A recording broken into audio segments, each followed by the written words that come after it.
Ngayong araw na ito mga bossing ko ay huling Martes mga bossing ko ng buwan ng April.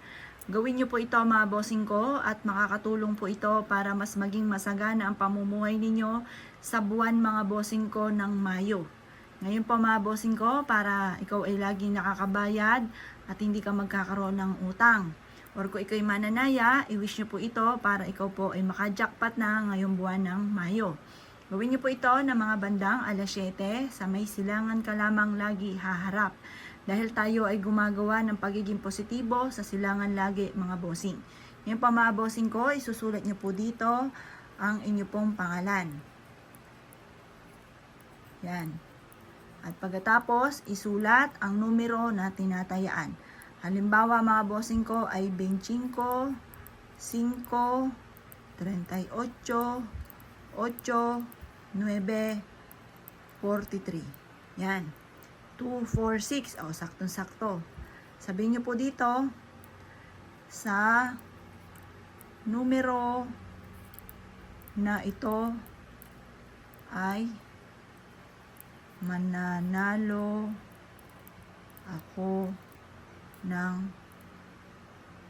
jackpot. Yan po mga bossing. Pagkatapos, or kaya, sabihin nyo dito kung anong gusto po ninyo. Halimbawa po mga bossing ko, sa aking negosyo magkakaroon ako araw-araw na malaking benta. Magsindi kayo ng berdeng kandila. Ang green is for money at for kalusugan. The best po yan. At pagkatapos mga bossing ko, ang gagawin nyo lamang, ito po mga bossing ko ay tutupiin. Tutupiin po natin. At dito nyo po ilalagay ang kandila sa tinupi ninyo. Yan. Hayaan nyo siyang maubos mga bossing ko. Kapag naubos na po yung kandila natin, ito ay iipit ninyo sa may altar po ninyo. Makakatulong po ito upang sa ganon, mabilis kayong tumama or kaya po magkaroon araw-araw na malaking benta.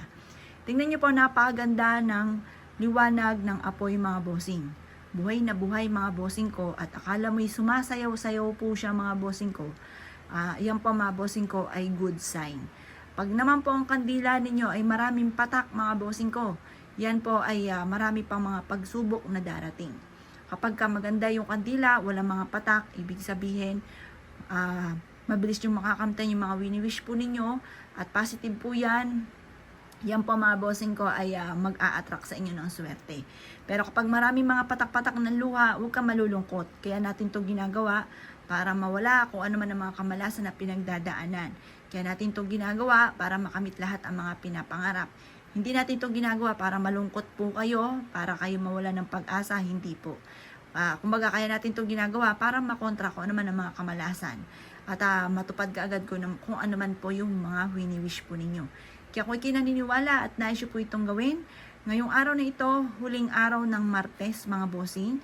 Kaya kung mapapanood nyo po ito, gawin nyo na po ito para higit kang maging masagana sa buwan ng Mayo. Kaya kung ikigagawa ng ganitong mga pamamaraan, ay siya mga bossing, good luck po sa inyo po lahat.